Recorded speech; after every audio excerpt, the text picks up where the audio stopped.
Anime, যার শুরুটা 20 শতকের একটি এক্সপেরিমেন্ট হিসেবে হয়েছিল।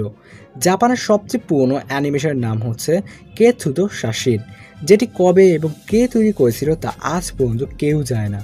আমি আমাদের অন্যান্য বেশ কয়েকটি ভিডিওতে বলেছি যে অ্যানিমে হচ্ছে ইংলিশ ওয়ার্ড অ্যানিমেশনের শর্ট ফর্ম। মূলত জাপানে যে অ্যানিমেশনগুলো তৈরি করা হয় তাকে অ্যানিমে বলে, আর একটি অ্যানিমেকে তৈরি করা হয় বিভিন্ন মাঙ্গা থেকে।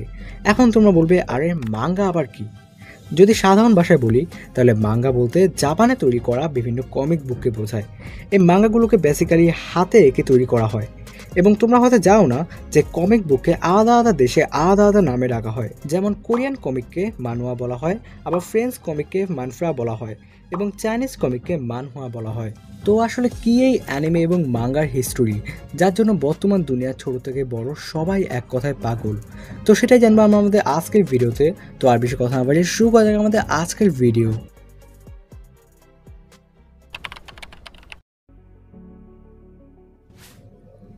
বন্ধুরা, আমরা যদি অ্যানিমে হিস্ট্রি জানতে চাই তাহলে আমাদের মাঙ্গার হিস্ট্রি অবশ্যই জানতে হবে, কারণ মাঙ্গা থেকে তো অ্যানিমে তৈরি করা হয়।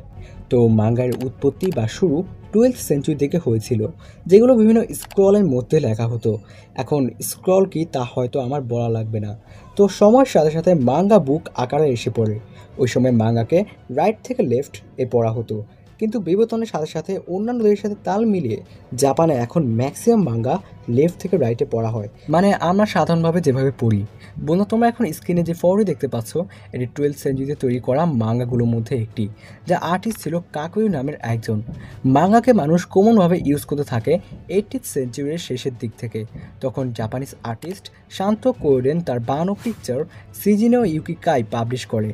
আবার 19th সেঞ্চুরির শুরু থেকে আরও কিছু জাপানিজ আর্টিস্ট যেমন আইকাওয়া মিনওয়াস তার বানানো মাঙ্গা হায়াকুজোর মাধ্যমে মাঙ্গাকে মানুষের হাতে হাতে পৌঁছাতে সাহায্য করে।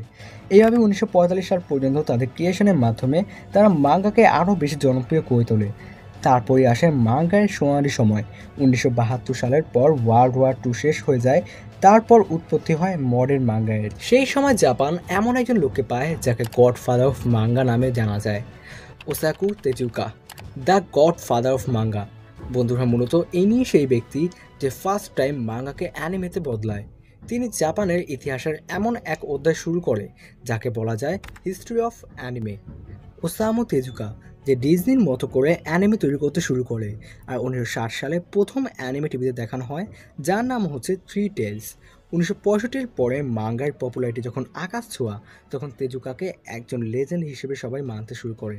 90 দশক অ্যানিমে দুনিয়ায় এক রেভলিউশন ছিল টেলিভিশন ইন্ডাস্ট্রির, কারণ তখন ওয়ার্ল্ড ওয়াইড মোস্ট টেলিভিশন শোগুলোর মধ্যে 60% ছিল অ্যানিমে। অ্যানিমে নিজের মধ্যেই একটি অন্যরকম আর্ট ফর্ম। অ্যানিমে কোনো সাধারণ অ্যানিমেশন না, এটি একটি combination graphic art, character art style, cinematography সহ আরও বেশ কিছু টেকনোলজির, যা অ্যানিমেকে অন্যান্য দেশের সাধারণ অ্যানিমেশন থেকে আলাদা করে। কারণ অ্যানিমেতে সকল ছোটো ছোটো ডিটেলস ভালোভাবে আর্ট করা হয়, এবং এই সিনকে প্রায় রিয়েল ওয়ার্ল্ড বলা হয়।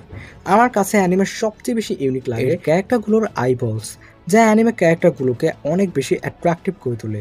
আর অ্যানিমের জন্য মানুষ পাগল হওয়ার পেছনে রয়েছে এর ফিকশনস, যা সবাইকে নিজের মতো করে আঁকড়ে ধরে। তোমরা হয়তো জানো না, অ্যানিমে কনসেপ্ট এবং ক্যাটাগরি আকারে বিভিন্ন জনরায় ভাগ করা হয়, যেমন সোজেই, মিচা, সেইনেন, শৌজো, শৌনেন সহ আর বেশ কয়েকটি জনরা।